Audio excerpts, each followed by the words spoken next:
জাদুয়া, ওখানে যাও কি তোর ঠিক হবে বল?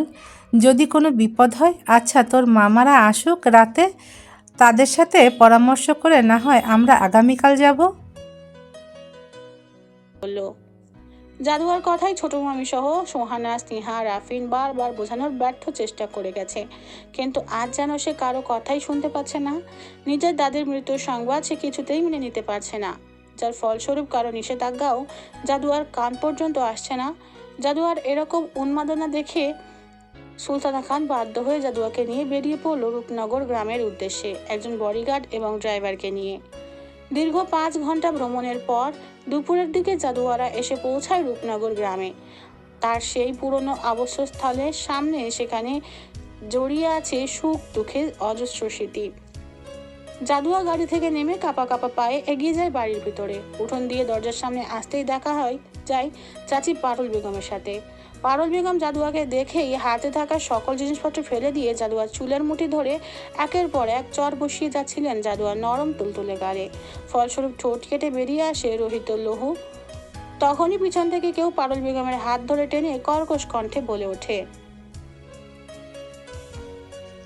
খবরদার, আর একবারও যদি তুমি জাদুয়ার গায়ে হাত তোলো তাহলে তোমার এই হাত ভেঙে দিতে আমি দুবারও ভাবব না।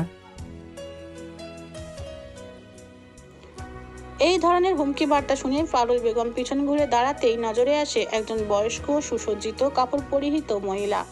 পারুল বেগমের দেখে মনে হলো সম্ভ্রান্ত পরিবারের কেউ হবে। তিনি অচেনা বয়স্ক নারীটির উদ্দেশ্যে প্রশ্ন করলেন, আপনি কি এই জায়গায় কি করেন? আর আমি ওরে মারমু রাখেন? আপনি জানেন ও কি করছে? নিজের বিয়া থেকে পালাইয়া কোনো ছেলের সাথে ভাগ্যা গেছিল গা, সেইখান থেকে ফষ্টি নাষ্টি কইরা আবার আমার বাড়িতে আইছে। ওর কারণে আমার শাশুড়ি মারা গেছে, ওর কারণে আমি গ্রামের মানুষের সামনে অপমানিত হয়েছি। আমি তো ওরে ছাড়মু না, আজ আমি ওরে মাইরাই ফেলামু। চরিত্রহীন মাইয়া কোথাকার। আপনার নাতনি মানে? বলেই যখন পারুল বেগম আবার জাদুয়াকে আঘাত করতে যাবেন, তখনই বৃদ্ধ মহিলাটি চিৎকার করে বলে উঠলেন, সাবধান, আমার নাতনির শরীরে যদি আর একটা আঘাত পড়ে তাহলে সামনে থাকা যে গার্ডটিকে দেখছো সে তোমার মুখ থেতলিয়ে দিবে। সুলতানা খানের কথায় পারুল বেগম গাড়িটির দিকে তাকিয়ে ভয়ে ঢোক গিলে সুলতানা খানের উদ্দেশ্যে বললেন, আপনার নাতনি মানে?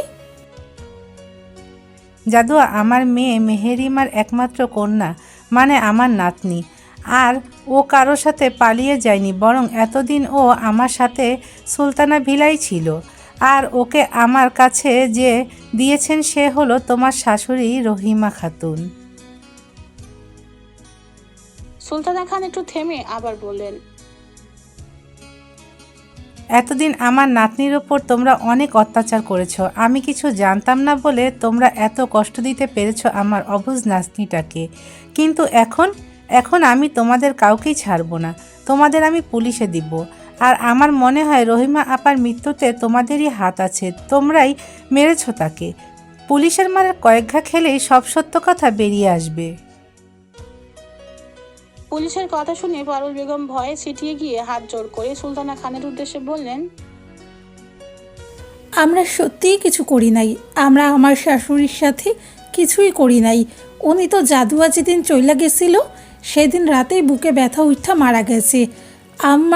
আমারে তো তারে ডাক্তার দেখানোরও সুযোগ পাই নাই। পারুল বেগমের কথায় জাদুয়ার মনে পড়ে যায় সেই দিনের কথা। সে সেদিন স্পষ্ট দাদির চোখ মুখে ব্যথার ছাপ দেখতে পেয়েছিল, কিন্তু দাদি তাকে বুঝতে দেয়নি তার যন্ত্রণাটুকু। এ সকল কথা চিন্তা করে জাদুয়া ডুকরে কেঁদে উঠে বলে, দাদি, সেদিন তুমি আমারে কেন মিথ্যা কথা কইলা? কেন আমারে তোমার যন্ত্রণার কথা কইলা না? আমার জন্যই তুমি মারা গেছো। আমি না গেলে তুমি বাইচা থাকতা দাদি। আমারে তুমি মাফ কইরা দাও, মাফ কইরা দাও দাদি। জাদুয়া অনবরতই একটা কথাই বলে যাচ্ছে, যা দেখে সুলতানা খান পারুল বেগমের উদ্দেশ্যে বললেন, রহিমা আপার কবর কোথায়? এক্ষুনি আমাদের সেখানে নিয়ে চলো। পারুল বেগমও আর কোনো কথা না বাড়িয়ে যেখানে রহিমা খাতুনকে কবর দেওয়া হয়েছে সেই জায়গাটায় তাদের নিয়ে গিয়ে হাতের ইশারায় রহিমা খাতুনের কবরটা দেখিয়ে দেয়। জাদুও তাদের কবরটি দেখতে পেয়ে এক দৌড়ে কবরের সম্মুখে গিয়ে কবরটা জড়িয়ে ধরে দাদি বলে চিৎকার করে কান্নার মাধ্যমে নিজের কষ্টটা কমানোর বৃথা চেষ্টা করেই যাচ্ছে। সুলতানা খান কোনো মতেই জাদুয়াকে সামলাতে পারছেন না। অন্যদিকে পারুল বেগম রহিম মিয়াকে গিয়ে জাদুয়ার আগমনের খবর দিয়েই বলে, তুমি যেমনেই হোক নওয়াজরে খবর দাও, জাদুয়া গ্রামে আইছে। এইবার যদি নওয়াজ জাদুয়ারে বিয়া করতে পারে তাহলে আমরা ওই 5 লাখ টাকা পাইয়া যামু। পারুল বেগমের কথাই রহিম মিয়া বললেন, কামটা কি ঠিক হইব? আম্মা তো জাদুয়ারে ওর লাইগা বিয়া দিব না, সেইখান এই জায়গা থেইকা পাঠাইয়া দিছিল। আর তোমার কথায় যা মনে হইল জাদুয়ার নানি অনেক প্রভাবশালী, যদি হিতে বিপরীত হয়। রহিম মিয়ার কথাই পারুল বেগম বললেন, রাহো তোমার মায়ের কথা, উনি তো মইরাই গেছে, এখন কবর খুললে হাড্ডিও পাইবা না। আর ওনারা যদি প্রভাবশালী হয় তাহলে চেয়ারম্যান সাহেবরাও তো প্রভাবশালী, টক্কর তো তাগলগে বাঁচবো। মাঝখান দিয়ে বিয়াটা হইয়া গেলেই আমরা টাকা পাইয়া যামু। পারুল বেগমের কথাই রহিম মিয়া সাইজা নিয়ে চলে যায় নওয়াজকে জাদুয়ার আগমনের খবরটা জানাতে। দুনিয়াটা কি আজব, তাই না? আমরা প্রত্যেকে জানি একদিন আমাদের মৃত্যু অনিবার্য। সকল পাপ পুণ্যের হিসাব নিবেন সর্বশক্তিমান বিচারক। এক বিন্দু পাপেরও ছাড় দেওয়া হবে না। কিন্তু তারপর আমরা একের পর এক পাপ করেই যাই। আর আমাদের করা পাপের জন্য বেশিরভাগই দায়ী থাকে আমাদের লোভ। অথচ লোভ মানুষকে ধ্বংস করে দেয়। সুলতানা ভিলা আজ কেমন শুনশান নীরবতায় চেয়ে আছে। হাসিল প্রতিদিনের তুলনায় আজ একটু তাড়াতাড়ি ফিরে আসে বাড়িতে। ভিলায় পা রাখতেই আজকের পরিবেশটাকে কেমন গুমট ভাবের উপস্থিতি টের পাচ্ছে হাসিল। তেমন কোনো চিন্তাভাবনা না করে নিজ কক্ষের উদ্দেশ্যে চলে যায় সে। ফ্রেশ হয়ে ল্যাপটপ হাতে কক্ষ থেকে বেরিয়ে আশেপাশে ভালো মতো কিছু পর্যবেক্ষণ করে ড্রয়িং রুমের সোফায় বসে নিজের কিছু গুরুত্বপূর্ণ কর্ম সম্পাদনে ব্যস্ত হয়ে পড়ে। আয়েশা বেগম হাসিলকে দেখে দ্রুত কিছু স্ন্যাক্স নিয়ে রাখে হাসিলের পাশে। আয়েশা বেগমকে দেখে হাসিল আয়েশা বেগমকে ডেকে বলে ওঠে, আজকে কাউকে দেখতে পাচ্ছি না। না মানে রাফিন ওরা কোথায়? আয়েশা বেগম আজ হঠাৎ হাসিলকে নিজ ইচ্ছায় তার সাথে কথা বলতে দেখে নিজের মনে কিছুটা স্বস্তি বোধ করে হাসিলের উদ্দেশ্যে বলে, আর সবাই যে যার রুমেই আছে, জাদুয়া নেই যে তাই। জাদুয়া নেই কথাটি কর্ণপাত হতেই হাসিল বলে উঠল, নেই মানে? আয়েশা বেগম একটা দীর্ঘশ্বাস ছেড়ে বলে, জাদুয়ার দাদি মারা গেছেন, তাই জাদুয়া ওর দাদির কবরটা একবারের জন্য জিয়ারত করতে গেছে। আয়েশা বেগমের কথাই হাসিল অনুভূতিহীন ভাবে বলল, বলেই আবার নিজের কাজে ব্যস্ত হয়ে পড়ল। তখনই আয়েশা বেগম চিন্তিত স্বরে বলে ওঠে, কিন্তু জাদুয়ার জন্য আমার খুব চিন্তা হচ্ছে। আয়েশা বেগমের এহেন বাক্য শুনে হাসিল ভ্রু কুঁচকে তাকায় আয়েশা বেগমের দিকে। হাসিলের এরূপ তাকানো দেখে আয়েশা বেগম ভাবলেন হাসিল হয়তো বা বিরক্ত হচ্ছে, তাই আর কোনো কথা না বলে ওখান থেকে যাবার জন্য পা বাড়াতেই হাসিল নিজের গম্ভীর্যতা বজায় রেখে আয়েশা বেগমকে প্রশ্ন করলো, কেন? হাসিলের প্রশ্নে আয়েশা বেগম একটি দীর্ঘশ্বাস ত্যাগ করে জাদুয়ার জীবনে ঘটে যাওয়া সকল ঘটনা খুলে বললেন। আয়েশা বেগমের কথায় হঠাৎই হাসিলের সারা শরীর কেঁপে উঠল প্রচন্ড ক্রোধে। হাত দুটো শক্তভাবে মুষ্টিবদ্ধ করে নিজের হিংসাত্মক ক্রোধকে নিয়ন্ত্রণ করার বৃথা চেষ্টা করে যাচ্ছে হাসিল। আয়েশা বেগম হাসিলের নেত্রে নজর রাখতেই আটকে উঠলেন। হাসিলের নেত্রযুগল এতটাই রক্তিম হয়ে আছে যা দেখে মনে হচ্ছে এক পলকেই গড়িয়ে পড়বে অজস্র রহিত লহু। হাসিলের এহেন হালাত দেখে আয়েশা বেগম হাসিলের উদ্দেশ্যে কিছু বলতে যাবেন, তখনই হাসিল কোনো বক্তব্য ব্যয় না করে নিজের কক্ষের উদ্দেশ্যে চলে যায়। হাসিলের ওভাবে চলে যাওয়ার দিকে আয়েশা বেগম কিছুক্ষণ তাকিয়ে থেকে নিজের অবাকতার রেশ কাটিয়ে নিজ কর্মে ব্যস্ত হয়ে পড়েন। হাসিল নিজের কক্ষে রাগান্বিত পায়ে প্রবেশ করে ক্রুদ্ধ হস্তে ফোন নিয়ে কল করে সাব্বিরের উদ্দেশ্যে। সাব্বির কল রিসিভ করতেই হাসিল বলে ওঠে, সাব্বির, 5 মিনিটের মধ্যে আমি তোকে আমার সামনে দেখতে চাই।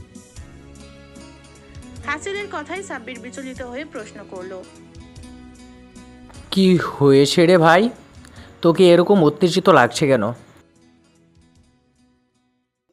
সাব্বিরের প্রশ্নে হাসিল বলল, কিছু হয়নি, আমরা রূপনগর যাচ্ছি। রূপনগড় কেন ভাই? সাব্বিরের প্রশ্নে হাসিল ব্রুকুটি করে বলল, সাবির, তুই কবে থেকে আমাকে প্রশ্ন করা শুরু করেছিস? সাব্বির আমতা আমতা করে বলল, সরি ভাই, আমি এক্ষুনি আসছি। 5 মিনিটের মধ্যেই সাব্বির হাসিলের সামনে এসে উপস্থিত হয়। এতক্ষণে হাসিল black pant, white shirt, black sunglass পরে অপেক্ষা করছিল সাব্বিরের জন্য। সাব্বির আসতেই হাসিল কোনো কথা না বাড়িয়ে দ্রুত যাওয়ার জন্য নিজের জন্য বরাদ্দকৃত হেলিকপ্টারে উঠে রওনা হয় নিজ গন্তব্য রূপনগরের উদ্দেশ্যে। অন্যদিকে জাদুয়া অনবরত কেঁদেই চলেছে নিজের দাদির কবরের সামনে বসে। তখনই হঠাৎ আগমন ঘটে অনাকাঙ্ক্ষিত অপ্রিয় এক ব্যক্তির। জাদুয়াকে এহেন হালাতে দেখে মুখে এক ভয়ঙ্কর কুটিলতার হাসি ফুটিয়ে জাদুয়ার উদ্দেশ্যে বলে উঠল, বুলবুলি। এহেন সম্বোধনে জাদুয়া ভয়ে চমকিত হয়ে সুলতানা খানকে জড়িয়ে ধরে দৃষ্টিপাত করে সামনে থাকা অপ্রিয় ব্যক্তি নওয়াজের পানে। জাদুয়ার ভয়ে চমকিত হওয়া দেখে সুলতানা খানের আর বুঝতে বাকি থাকে না ব্যক্তিটি কে। সে কোনো কথা না বাড়িয়ে গার্ডের সাহায্যে জাদুয়াকে নিয়ে রওনা হয় নিজ গাড়ির উদ্দেশ্যে। তখনই নওয়াজ সামনে এসে তাদের পথ আগলে দাঁড়িয়ে বলে ওঠে, আরে কই যাইতেছেন আপনারা? এখনো তো যাওয়া যাইবো না। এই ছেলে, আমাদের পথ ছেড়ে দাঁড়াও, আমাদের যেতে দাও। সুলতানা খানের কথায় নওয়াজ 32 পাটি দাঁত বের করে হাসি দিয়ে বলে, যান, আপনার যাইতে না করছে কে? আপনি যান তয়। জাদুয়ার দিকে তাকিয়ে, আমার বুলবুলি এইখান থেকে যাইতে পারবো না। আইজ আমার সাথে আমার বুলবুলির বিয়া হইব। নওয়াজের এহেন বাক্যালাপে জাদুয়া ভয়ে ছিটিয়ে গিয়ে সুলতানা খানকে আরো শক্ত করে চেপে ধরে কাঁপতে থাকে। জাদুয়ার এরূপ হালাতে সুলতানা বেগম গার্ডের উদ্দেশ্যে বললেন। নওয়াজের কথায় সুলতানা খান ভ্রুকুচকে রাগান্বিত হয়ে বলেন, এই ছেলেকে এইখান থেকে এখনই সরাও। সুলতানা খানের কথায় গার্ডটি তাই করতে গেল, কিন্তু তখনই নওয়াজের অনেকগুলো লোক এসে গার্ডটিকে এলোমেলোভাবে পিটাতে থাকে। গার্ডটি একা থাকার দরুন এতগুলো লোকের সাথে পেরে উঠল না। নওয়াজের লোকেরা অচেতন অবস্থায় গার্ডটিকে বেঁধে ফেললো একটি গাছের সাথে। সুলতানা খান এরূপ পরিস্থিতি দেখে নিজের ফোন বের করলেন নিজের আপনজনদের থেকে সাহায্য চাওয়ার উদ্দেশ্যে, কিন্তু তখনই নওয়াজ সুলতানা খানের হাত থেকে ফোনটি কেড়ে নিয়ে দূরে ছুঁড়ে ফেলে। এই সকল ঘটনা দেখে জাদুয়া ভয়ে উচ্চ শব্দে কেঁদে উঠল। তাদেরকে নওয়াজ জাদুয়ার নিকটে এসে ওড়নার উপর দিয়ে চুল মুষ্টিবদ্ধ করে নিজের দিকে ঘুরিয়ে বলল, বুলবুলি, আমারে ভয় পাইতেছো? আমারে সাইডে যাওয়ার সময় মনে ছিল না এই ভয়টুকু? নওয়াজের এভাবে জাদুয়ার চুল ধরায় জাদুয়া ব্যথায় কুকিয়ে উঠতেই সুলতানা খান নওয়াজকে এলোপাথারি আঘাত করে বলতে লাগলো, ছাড় আমার নাতনিরে, ছাড় বলছি। তখনই নওয়াজ সুলতানা খানকে থামিয়ে তার লোকদের উদ্দেশ্যে বলল, বুড়িটারে ভালো মতো ধইরে তোরা আমার বাড়ির সসম্মানে নিয়ে আয়। হাজার হলেও তো আমার নানি শাশুড়ি। আমি আমার বুলবুলিরে লইয়া যাইতেছি। বলেই নওয়াজ জাদুয়াকে টানতে টানতে নিয়ে যায় নিজের সাথে। জাদুয়া ভয়ে সুলতানা বেগমকে অনবরত ডেকেই চলেছে। জাদুয়ার এহেন হালাত দেখে সুলতানা খানের মতো শক্তপোক্ত মানুষও ডুকরে কেঁদে ওঠে। আজ প্রথমবারের মতো নিজেকে তার বড্ড অসহায় লাগছে। যে কোনো দিনও কারো কাছে মাথা নত করেনি, সে নওয়াজের সামনে হাত জোর করে জাদুয়াকে ছেড়ে দেওয়ার জন্য আকট মিনতি করেই যাচ্ছে। কিন্তু নওয়াজ কারো কথাই গল্পের পাত্র নয়। সে জাদুয়াকে নিয়ে চলে যায় নিজের বাড়িতে। নিজ বাড়িতে পৌঁছেই নওয়াজ নিজের বাবা মার উদ্দেশ্যে বলে ওঠে, আম্মা, আব্বা, দেখো কারে লইয়া আইছি। তোমাগো ছেলের বউরে দেখবা না? তাড়াতাড়ি আসো। নওয়াজের ডাকে তার বাবা মা চলে আসে সেখানে। জাদুয়াকে দেখে নওয়াজের মা বলে ওঠে,